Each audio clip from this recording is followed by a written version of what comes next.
क्या मसीह लोग रक्षाबंधन मना सकते हैं? मेरे दोस्तों, मैं आपको बताना चाहता हूँ, सबसे पहले देख सकते हैं कि रक्षाबंधन भाई बहन का प्रेम का त्यौहार माना जाता है। इसलिए भाई और बहन क्या करती है, अपने भाई को क्या करती है, उसकी कलाई में क्या करती है, राखी को बांधती है। और भाई अपनी बहन को वादा करता है कि मैं आपकी क्या करूँगा, रक्षा करूँगा। लेकिन मैं आपको बताना चाहता हूँ, लेकिन मसीह लोग मुझसे क्या करते हैं, सवाल करते हैं कि कई मसीह लोग के मन में सवाल आता है, क्या बाइबल इसकी अनुमति देती है? क्या राखी बंधवाना और बांधना पाप है? आइए हम बाइबल के आधार पर समझते हैं। सबसे पहले मैं आपको बताना चाहता हूँ, बाइबल कभी नहीं क्या करती है, बाइबल हमें क्या सिखाती है, हमें प्रेम के बारे में सिखाती है, परिवार के बारे में सिखाती है, और एक दूसरे के क्या करती है, एक दूसरे का भलाई के बारे में हमें क्या करती है, सिखाती है। तो बाइबल ये नहीं मना करती है कि क्या है कि भाई बहन से अलग करने के लिए नहीं रखती है, लेकिन हमें समझना चाहिए कि कैसे हमें क्या करना चाहिए। बाइबल हमें बताती है कि प्रेम के बारे में सिखाता है, और एक दूसरे का प्रेम के बारे में क्या करता है, सिखाता है।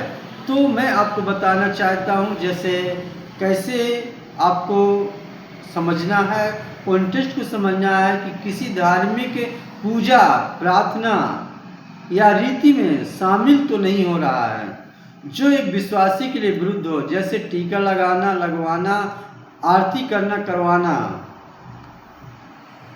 बाइबल हमें स्पष्ट रूप से हमें सिखाती है कि आराधना केवल एक सच्चे परमेश्वर के लिए करनी चाहिए। इसलिए अगर रक्षा बंधन केवल पारिवारिक अवसर की तरह मनाया जाता है, तो ये भाई बहन के प्रेम के दिखावे और एक दूसरे के लिए प्रार्थना करें, परिवार के रिश्ते को मजबूत करें, और मसीह व्यक्ति अंतर आत्मा और विश्वास के अनुसार अपना निर्णय ले सकते हैं। मेरे दोस्तों, बाइबल हमें बताती है कि आप अपना डिसीजन है, अगर आपका अंतर आत्मा मानता है तो आप कर सकते हैं, अन्यथा आप नहीं कर सकते हैं। लेकिन एक यहाँ पर फिर से मैं आपको बताना चाहता हूँ, अगर एक व्यक्ति को लगता है कि रक्षाबंधन में शामिल होना उसके विश्वास के विरुद्ध है, तो वह मजबूत नहीं किया जाना चाहिए, उसे मजबूर नहीं किया जाना चाहिए।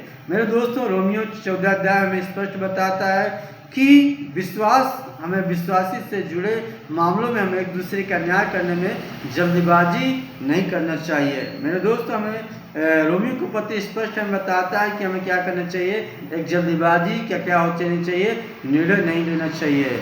मेरे दोस्तों, हमें क्या करना चाहिए, सच्ची सुरक्षा धागे से नहीं होती, बल्कि असली सुरक्षा परमेश्वर से आती है।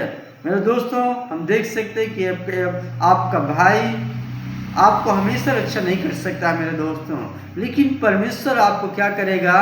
हो सकता है, मैं मानता हूँ, अगर उस बहन की अगर शादी नहीं होगी तो उसका भाई बोल सकता है कि मैं आपको मदद करूँगा, मैं आपकी रक्षा करूँगा।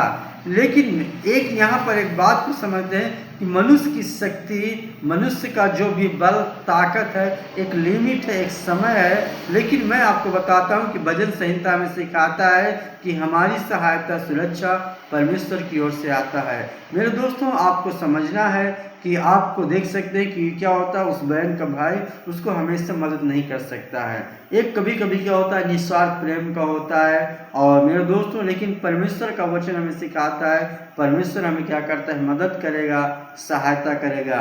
मेरे दोस्तों, इसका अगर हम लोग देखते हैं, इसका कंक्लूजन देखते हैं, तो मसीह भाई बहन प्रेम, परिवार, रिश्ते को सम्मान कर सकते हैं, लेकिन राखी बांधना, बंधवाना ये व्यक्तिगत विश्वास और अंतरात्मा का विषय हो सकता है। लेकिन हमें सबसे महत्वपूर्ण बात है कि हम किसी भी परंपरा को परमेश्वर के ऊपर ना रखें और अपनी आराधना केवल परमेश्वर को दें।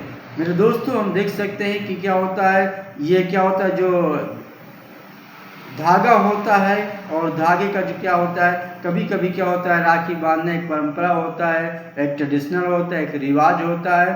तो ये क्या करना है, ये हमें समझना है। अगर आपका अंतरात्मा का करता है तो आप आप समझ सकते हैं। लेकिन अगर आपको लगता है कि अगर मैं इसको करूँगा तो मुझे क्या हो जाएगा, पाप में होगा, तो आप नहीं कर सकते हैं। मेरे दोस्तों, हम बाइबल हमें स्पष्ट बताते हैं कि हमें प्रेम के बारे में सिखाती है, एक दूसरे का भलाई के बारे में सिखाती है। तो हमें क्या करना चाहिए, हमारा प्रेम निस्वार्थ प्रेम होना चाहिए। ये निस्वार्थ प्रेम आपका भाई नहीं कर सकता है मेरे दोस्तों, ये प्रभु का ही प्रेम कर सकता है। मैं विश्वास करता हूँ कि आप लोग समझ गए होंगे और इस वचन के द्वारा आप सभी को आशीष मिले। आप सबको जय मसीह की।